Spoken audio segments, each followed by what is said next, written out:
Hello जवाडी, welcome to my YouTube channel. मैं कैलाश शर्मा। आज आप लोगों के लिए न्यूक्लियर फिजिक्स के बच्चों 10 one of the most relevant PYQs मैं आप लोगों को करवाने वाला हूं हमारे इस वीडियो में। लेकिन वीडियो में आगे बढ़ने से पहले मैं आप लोगों को बता देना चाहता हूं, मैं modern physics and nuclear physics का already revision video, formula revision video, जिसमें मतलब मैंने करीब 50 मिनट के अंदर पूरा मॉडर्न और न्यूक्लियर फिजिक्स का पूरा रिवीजन करवा दिया बच्चों। वीडियो ऑलरेडी लाइव है यूट्यूब चैनल पर ही, इसी चैनल पर मिल जाएगा, जाके प्लेलिस्ट में जाके सर्च कर लो उसकी। और पूरा पहले फॉर्मूलाज का रिवीजन करने के बाद अगर आप इस लेक्चर को देखोगे तो बड़ी आसानी से आपको चीजें भी समझ में आ जाएंगी। अच्छा, रेडियो एक्टिविटी वाला जो स्टैटिस्टिकल लॉज है बच्चों रेडियो एक्टिविटी के, वो रिमूव कर दिया गया हमारे सिलेबस में से, तो उसके क्वेश्चंस मैंने कवर नहीं किए इसमें। एक आध देखते हैं कवर किया नहीं किया, क्योंकि काफी पहले सिलेक्शन किया था क्वेश्चंस का। तो इस तरीके से बच्चों न्यूक्लियर फिजिक्स के हम टोटल 20 क्वेश्चन सॉल्व करेंगे। इसमें कम ही क्वेश्चन पूछे गए हैं, छोटा हो गया ना टॉपिक एक्चुअली, रेडियो एक्टिविटी वाला पार्ट इतनी की वजह से।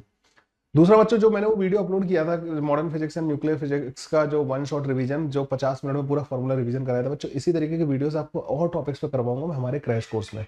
सो बच्चों, क्रैश कोर्स हमारा जो है प्रेपजीत ऐप पे ऑलरेडी लाइव हो चुका है और 28 तारीख तक मैंने उसके ऑफर को एक्सटेंड कर दिया। Offer extend in the sense, अब ये 4000 रुपीज में बच्चों जो क्रैश कोर्स है पूरा जेई मेन और एडवांस की फिजिक्स, इवन बिट सेट की जो प्रिपरेशन कर रहे हैं उनका भी बच्चों ये सारे के सारी चीजें कवर हो जाएंगी बच्चों एक ही क्रैश कोर्स में। और उस क्रैश कोर्स को अगर आप बाई कर लेते हो, वन कॉम्बो क्रैश कोर्स है हमारा, और क्रैश कोर्स को बाई करके अगर आप अपनी जेई मेन और एडवांस की प्रिपरेशन अच्छे से करना चाहते हैं, फिजिक्स की प्रिपरेशन करना चाहते हैं, तो मेरे साथ जुड़ जाइए और अपनी प्रिपरेशन को एक नया आयाम दीजिए। चलिए बच्चों, स्टार्ट करते हैं आज के क्या है हमारे क्वेश्चंस। सबसे पहले क्वेश्चन पे आते हैं बच्चों। यहाँ पे दे रखा है, at a given instant set equal to 0 the two radioactive substance A and B have equal activities, the ratio R B upon R A of their activity after the time T itself decays with the time t as e to the power minus का 3t. The half life of A is ln2. This is ln2. अच्छा, ये question मैंने इसलिए cover किया bit set वगैरह के exam के चक्कर में इसको कवर किया है। The half life of the B is, तो ये वाला पार्ट बच्चों जेई मेन के सिलेबस से हटा दिया गया है, ठीक है। लेकिन ये जेई एडवांस के सिलेबस में तो है, जेई एडवांस में है, जेई मेन में से हटा दिया और बिट सेट वगैरह में है बच्चों ना, तो इसलिए मैंने इसको कवर कर लिया है। तो यहाँ पे क्या ज्यादा क्वेश्चन कवर नहीं किया मैंने रेडियो एक्टिविटी के। तो at a given instant T equal to 0 पे दो रेडियो एक्टिव सब्सटेंस है बच्चों, ए और बी दोनों की इक्वल एक्टिविटी थी, ठीक है।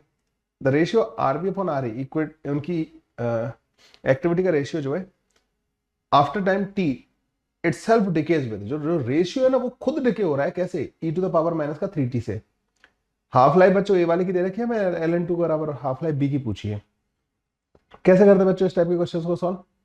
बस वो फॉर्मूला का रिवीजन कराना इंपॉर्टेंट था, इसलिए मैंने इसको लिया है। हाफ लाइफ का फॉर्मूला क्या होता है बच्चों, t1/2 का ln2 डिवाइड बाई लैम्डा के बराबर, ठीक है। ओके, ये होता है बच्चों हाफ लाइफ का फॉर्मूला। ए की जो हाफ लाइफ दे रखी है ना वो ln2 के बराबर दे रखी है, तो लैम्डा ऑफ ए जो आ जाएगा ना वो 1 के बराबर आ जाएगा, ठीक है। ये ln2 के बराबर दे रखी थी। अच्छा, दूसरे वाले की हाफ लाइफ तो हमें पता ही नहीं है। दूसरा बच्चों एक्टिविटी क्या होती है, लैम्डा इंटू एन के बराबर, ये होती है ना activity, N naught e to the power minus का लैम्डा 1 इंटू टी, ये हो जाता है फॉर्मूला एक्टिविटी का। जैसे R1 की एक्टिविटी अगर मुझे लिखनी है, R2 की जो एक्टिविटी होगी ना, R2 lambda 2 N naught 2 N naught 1 e to the power minus का लैम्डा 2 इंटू टी, ठीक है। ये हो गया दूसरे की एक्टिविटी का फॉर्मूला। अच्छा, टी इक्वल टू 0 पे दोनों की एक्टिविटी सेम थी, मतलब lambda 1 N naught e to the power minus का लैम्डा 1। अच्छा, टी तो 0 रख दोगे फिर उस पर, टी इक्वल टू 0 पे पूछे ना, तो लैम्डा 1 एन नॉट 1, ये लैम्डा 2 एन नॉट 2 के बराबर था पहले ना, N lambda 1 N naught 1 lambda 2 N naught 2 के बराबर था। ये टी इक्वल टू 0 पे दोनों की एक्टिविटी बराबर कर दी। टी इक्वल टू 0 पे जो एक्टिविटी होती है वो लैम्डा इंटू एन नॉट के बराबर होती है, 0 पे स्टार्टिंग में जो एक्टिविटी होती है ना। ओके, दोनों का रेशियो ले लो बच्चों, R2 अपॉन R1, क्योंकि आर बी अपॉन आर ए पूछा है इन्होंने, तो R2 अपॉन R1 जो आ जाएगा अपने पास lambda 2 N naught 2 divide by lambda 1 N naught 1 e to the power lambda 1 minus का लैम्डा 2 इंटू टी, ये बन जाएगा बच्चों हमारे पास फॉर्मूला। ये तो कट जाएंगे, दोनों बराबर है। इसको इन्होंने बोला है कि ये ई टू द पावर माइनस का 3t के बराबर है, तो लैम्डा 1 माइनस का लैम्डा 2 जो है हमारे पास, लैम्डा 1 माइनस का लैम्डा 2 हमारे पास माइनस का 3 के बराबर आ गया। इसकी वैल्यू बच्चों हमें लैम्डा 1 की वैल्यू 1 के बराबर दे रखी है, तो लैम्डा 2 की वैल्यू बच्चों हमारे पास 4 के बराबर आ जाएगी, तो ये ln2 डिवाइड बाई 4 के बराबर आ जाएगा। तो ln2 divide by 4, C option बच्चों हमारा करेक्ट ऑप्शन हो जाएगा, ठीक है। जैसे अब मैंने इसको कवर कर दिया है बच्चों, इस वाले क्वेश्चन को ना, एक अच्छा क्वेश्चन था, कर दिया है इसमें ना, सारा ऑलमोस्ट रिवीजन हो जाता है इस वाले क्वेश्चन से। अगले क्वेश्चन पे आ जाते हैं। Consider the nuclear fission Ne20 से बन रहा है 2He4 प्लस का C12, given that the binding energy per nucleon, ये लाइन बहुत इंपॉर्टेंट होती है बच्चों ना, पर न्यूक्लियन एनर्जी दे रखी है of Ne20 He4 C12 are 8.03 7.07 mega electron volt 7.86 mega electron volt, identify the correct statement. तो अब अपन को बात करनी है बच्चों ना, वैसे तो ये जो रिएक्शन है ना बच्चे, इसको ये थोड़ी सी डिफिकल्ट होगी अपने आप होना ना, मतलब क्योंकि तुम देख रहे हो फिजन किन का होता है, बहुत हैवी वाले न्यूक्लियस का, ठीक है। तो यहाँ पे फिजन हो रहा है, टूट रहा है, क्योंकि binding energy per nucleon product की ज्यादा होती है एज कम्पेयर टू जिसका फिजन हो रहा होता है। तो एनर्जी मतलब बेसिकली उसमें रिलीज होती है, वो सब चीजें होती हैं। एनर्जी पॉइंट ऑफ व्यू से मुझे ज्यादा फिजिबल नहीं लग रही, इसके लिए आपको एक्सटर्नल शायद एनर्जी देनी पड़े। वो कैसे पता करेंगे? एनर्जी रिलीज का फॉर्मूला होता है बच्चों, जब बाइंडिंग एनर्जी पता हो ना आपको किसी रिएक्शन की, एनर्जी रिलीज का फॉर्मूला है, ठीक है। Binding energy of the product minus का binding energy of the reactant,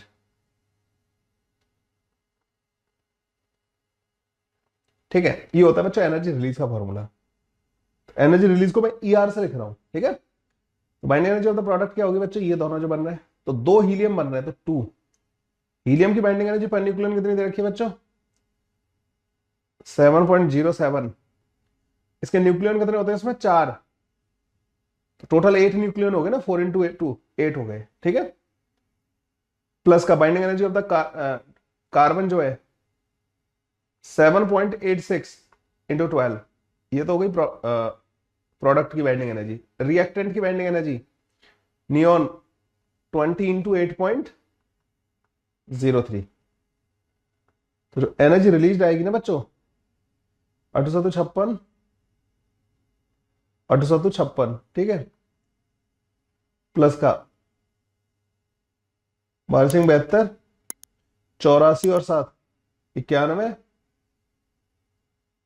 एक मिनट ना, 12 96 होता है, 96 और 7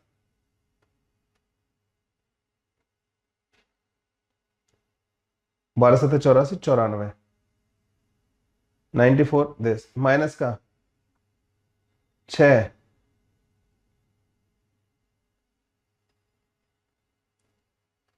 160, ठीक है। तो एनर्जी रिलीज जो आ जाएगी ना बच्चों अपने पास, माइनस अगर कॉमन ले लिया जाए तो 160.6 माइनस का, इन दोनों को ऐड कर दो, 2 6 8, 3 5 8, 4 6 10,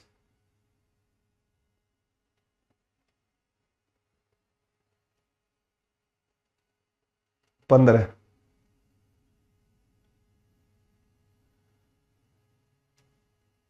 इसमें से इसको माइनस करो, 2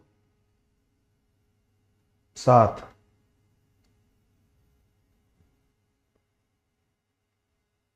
7 9 में से 9,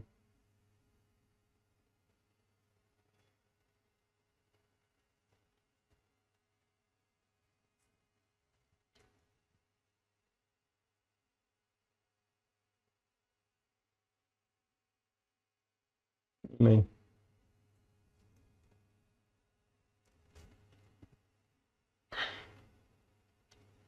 तो 9.72 बन रहा है यार ये तो।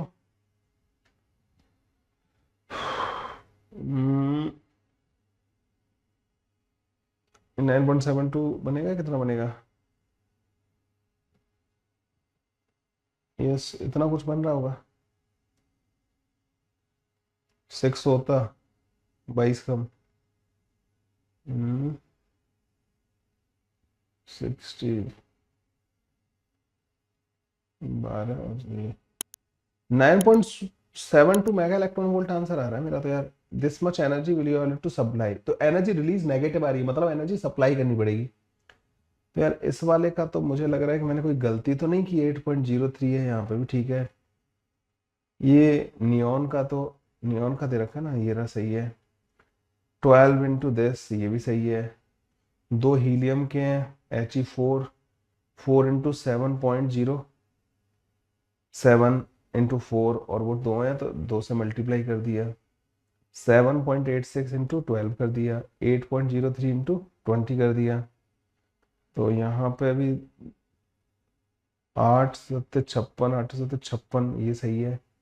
12 72, 7 12 अट्ठे 96 और 7 103, 12 7 84 94 ये भी ठीक है। और 8 दूनी 16 160.6 ये भी सही है यहाँ तक। यार इसमें मेरे को यार तुम लोग बताना कि क्या गलती कर रहा हूँ क्या नहीं कर रहा हूँ। वैसे तो बाइंडिंग एनर्जी परपेंडिकुलर सब कुछ मैंने सही किया है, सब सही किया है, इसमें तो मुझे नहीं लगता कोई गलती है मेरी ना। ये आना चाहिए था बच्चों आंसर, इसका अगर क्लोजेस्ट आंसर हुआ तो वो सी वाला होगा, है ना।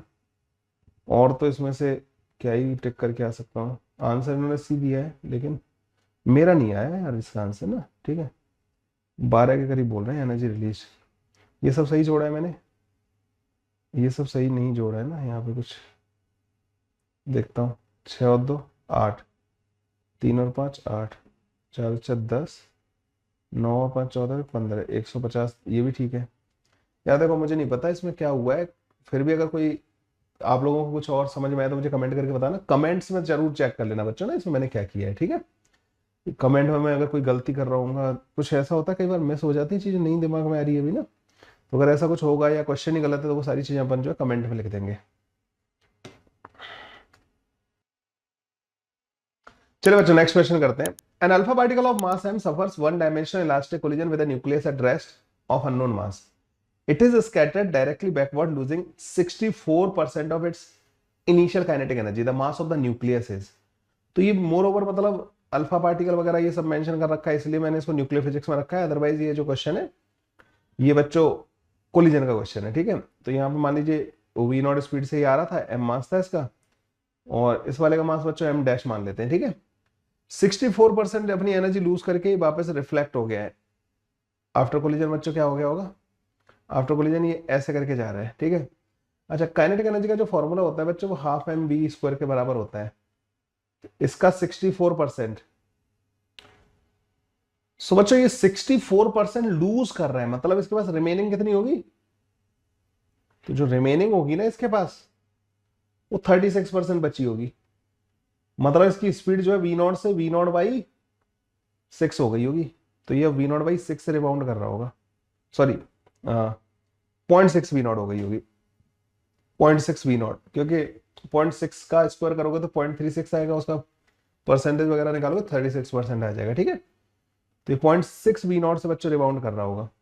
ये मान लो वी से जा रहा होगा एम डैश मास, तो एक तो मोमेंटम कंजर्वेशन लगाएंगे, तो एम इंटू वी नॉट ये बराबर होना चाहिए बच्चों एम डैश प्लस का वी माइनस का 0.6 एम इंटू वी नॉट के बराबर।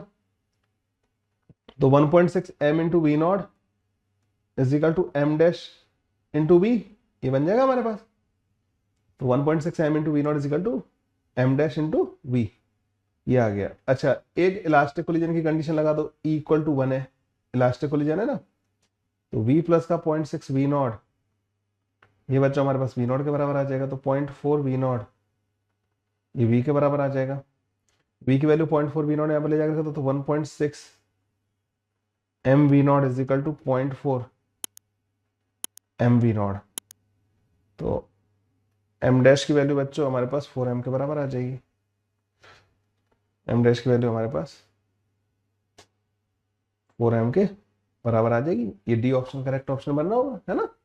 ऐसे हो जाएंगे बच्चे ये सॉल्व। ओके, अगले वाले में आ जाओ क्वेश्चन पे। In a radioactive decay chain the initial nucleus is, ये थोड़ा गलत तरीके से लिखा है, 90 थोरियम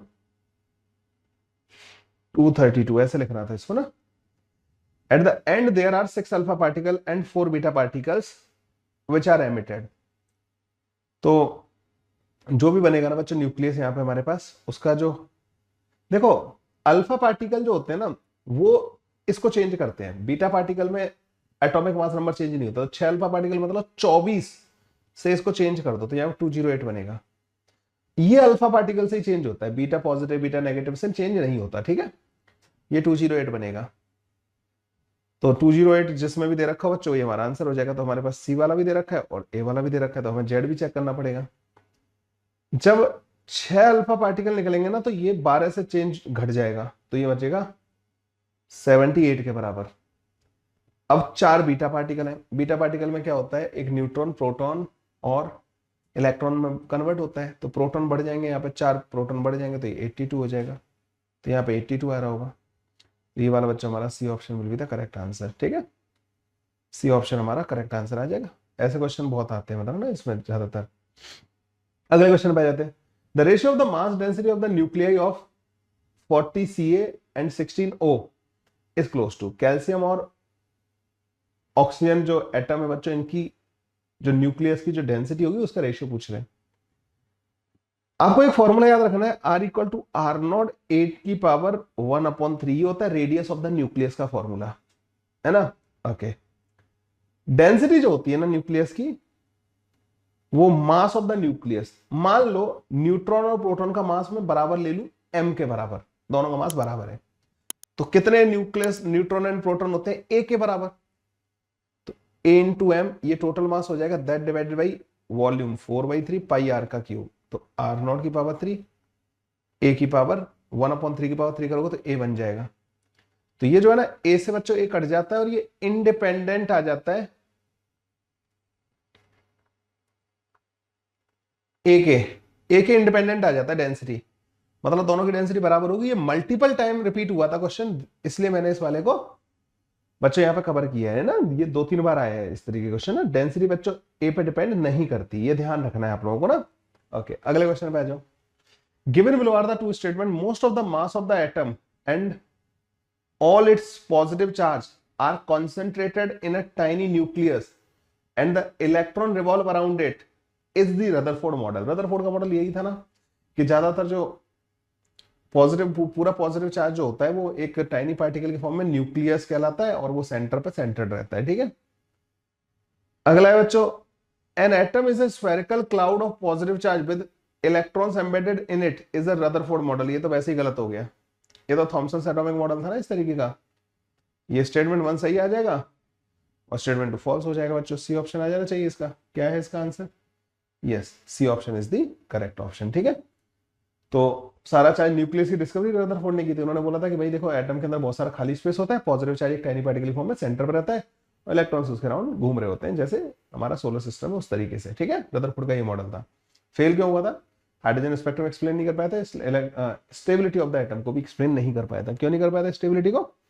कि according to the electromagnetic theory of radiation, accelerated charge should radiate energy and should fall into the nucleus. जो इलेक्ट्रॉन है सर्कुलर मोशन कर रहा है, मतलब एक्सेलरेटेड चार्ज है, तो वो न्यूक्लियस में क्यों नहीं गिर रहा है, मतलब ना उस चीज को एक्सप्लेन नहीं कर पाया था। खैर, आगे बढ़ते हैं बच्चों। Read the following statement, volume of the nucleus is directly proportional to the mass number. तो रेडियस जो होती है ना न्यूक्लियस की, वो R equal to R naught e to the power minus का, सॉरी क्या लिख रहा हूं मैं, R equal to R naught A to the power 1/3 होती है बच्चों रेडियस। तो वॉल्यूम जो होगा वो 4/3 पाई आर नॉट की पावर 3 इंटू ए के बराबर आ जाएगा, है ना। वॉल्यूम जो है ए के डायरेक्टली प्रोपोर्शनल आ जाएगा, is the directly proportional to the mass number. Yes, सही है ये वाला। Volume of the nucleus is independent of the mass number, ये गलत है। Density of the nucleus directly proportional to the density, तो मैंने अभी बताया कि डेंसिटी मास नंबर पर डिपेंड ही नहीं करती। डेंसिटी जो ऐसे लिखते हैं ना, m इंटू ए, ये हो गया total mass of the nucleus. अगर न्यूट्रॉन और प्रोटॉन का मास में m मानूं तो total number of neutron proton a के बराबर होते हैं, तो a इंटू एम, ये न्यूक्लियस का मास हो गया 4/3, वॉल्यूम से डिवाइड करना है, r नॉट की पावर 3 इंटू ए से कट जाएगा, तो ये इंडिपेंडेंट ऑफ ए आ जाता है हमारे पास। ठीक है, इंडिपेंडेंट ऑफ ए आ जाता है। Proportional the cube root density, no, density is independent of the mass number, E भी सही हो जाएगा। तो कौन सा सही हो गया? A and E only. Okay, तो बी ऑप्शन बच्चों हमारा करेक्ट ऑप्शन आ रहा है। क्या करें अब, इसी आ रहा है, तो आ रहा है ना। अगले क्वेश्चन पे जाओ। Which of the following figure represent the variation of the ln r divided by r naught, where ln r is the radius of the nucleus and a is its mass number। r equal to r naught e to the power minus का, activity का formula बार बार क्यों आ जा रहा है मेरे से ना। r equal to R naught 8 की पावर 1/3, है ना। 2-3 दिन से तबीयत खराब रही है ना, तो अभी दिमाग उतना अच्छे से काम कर नहीं रहा है। खैर, ln r divide by R naught जो आ जाएगा बच्चों वो 1/3 ln a के बराबर आ जाएगा। तो स्ट्रेट लाइन आना चाहिए ना, ln r upon R naught का फॉर्मूला तो है ना, और passing through the origin, B वाला ऑप्शन दिख रहा है मेरे को। तो इसमें बचा नहीं ना ज्यादा। देखो या तो तुमसे क्वेश्चन क्या पूछा जाएगा न्यूक्लियर फिजिक्स में, ये रेडियस वगैरह से रिलेटेड, डेंसिटी वगैरह से रिलेटेड, बाइंडिंग एनर्जी से रिलेटेड, और तीसरा रेडियो एक्टिविटी में जो अल्फा बीटा गामा डिके कितने पार्टिकल निकलने चाहिए, कितना अल्फा कितना बीटा कितना डिके होना चाहिए। स्टैटिस्टिकल लॉज वो रेडियो एक्टिविटी के वो हटा दिए, और फिजन या फ्यूजन रिएक्शन से रिलेटेड क्वेश्चन पूछा जा सकता है। तो ये है बच्चों सारा का सारा। A nucleus of mass m at rest is split into the two parts having masses m dash by 3 and 2m dash by 3. m dash बच्चों m से छोटा है, the ratio of the de Broglie wavelength of the two part will be। तो de Broglie wavelength का जो ratio बच्चों ये पूछ रहे हैं हमसे। तो यहाँ पे बच्चों क्या हो जाएगा, ये एक न्यूक्लियस से दो बन रहे हैं, दोनों के दोनों है ना, इससे ये बन रहे हैं। ये न्यूक्लियस क्या था बच्चों, रेस्ट पे, तो इनिशियल मोमेंटम इसका क्या था बच्चों, 0 के बराबर। फाइनल मोमेंटम भी बच्चों इसका क्या होगा, 0 के बराबर, है ना। ये इधर जा रहा होगा बच्चों v1 वेलोसिटी से, ये इधर जा रहा होगा v2 वेलोसिटी से। एक बात बताओ, दोनों का मैग्नीट्यूड p1 मैग्नीट्यूड में p2 के बराबर होना चाहिए, नहीं होना चाहिए? क्योंकि देखो p1 वेक्टर प्लस का p2 वेक्टर 0 के बराबर आना चाहिए। भाई नेट मोमेंटम तो 0 ही रखना है ना। p1 vector plus p2 vector 0 के बराबर, तो मतलब p1 मैग्नीट्यूड में p1 और p2 बराबर आ जाएंगे। लैम्डा 1 जो होता है वो h डिवाइड बाई p1 के बराबर होता है। लैम्डा 2 जो होता है वो h डिवाइड बाई p2 के बराबर होता है। तो लैम्डा 1 और लैम्डा 2 भी तो बराबर आ जाएंगे, है ना। इसलिए बच्चों सी ऑप्शन बच्चों हमारा करेक्ट ऑप्शन हो जाएगा। मासेस की और इन सब की जरूरत ही नहीं पड़ी अपन को ना, ऐसे सॉल्व हो जाएगा।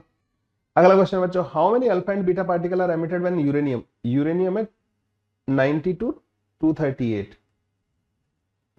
ठीक है, uranium 238 is decayed to lead PB 206 और 82। देखो सिंपल सा, मेरा तो सिंपल सा चलता है, जितना ये चेंज होता है सिर्फ अल्फा डिके में, कितना चेंज हुआ है यहाँ पे, 32 का चेंज आया है, 238 से 206 हो गया, 8 अल्फा पार्टिकल निकले होंगे। क्यों, एक अल्फा पार्टिकल जब निकलता है तो ए 4 से बदलता है, ठीक है, 32 से बदला है, मतलब 8 अल्फा पार्टिकल हो गए। 8 अल्फा पार्टिकल कहाँ दे रखे हैं बच्चों, सिर्फ एक ऑप्शन में दे रखे हैं, डी वाले में। ज्यादा कुछ करना ही नहीं था, जेई मेन का लल्लू बल्लू क्वेश्चन था, ऐसे सॉल्व हो जाएगा। ये हो गया बच्चों हमारा न्यूक्लियर फिजिक्स का एक क्वेश्चन, ठीक है। ये थे बच्चों न्यूक्लियर फिजिक्स के क्वेश्चन, कैसे लगे कमेंट करके मुझे जरूर बताना। आगे आने वाले वीडियो में बच्चों और इसी तरीके के क्वेश्चंस आएंगे, आप लोग करते रहिए, साथ में धीरे धीरे आगे बढ़ते रहिए। मैं बता देना चाहता हूँ कि हमारा जो क्रैश कोर्स है जिसमें आपको ये सब कुछ मिलेगा, ऐसे ये मतलब लाइक प्रैक्टिस थ्योरी सारा रिवीजन बच्चों आप लोगों को हम कराएंगे हमारे क्रैश कोर्स में। Join our crash course on PrepJeet app. मिलते हैं बच्चों नेक्स्ट वीडियो तक, बाय बाय, टेक केयर।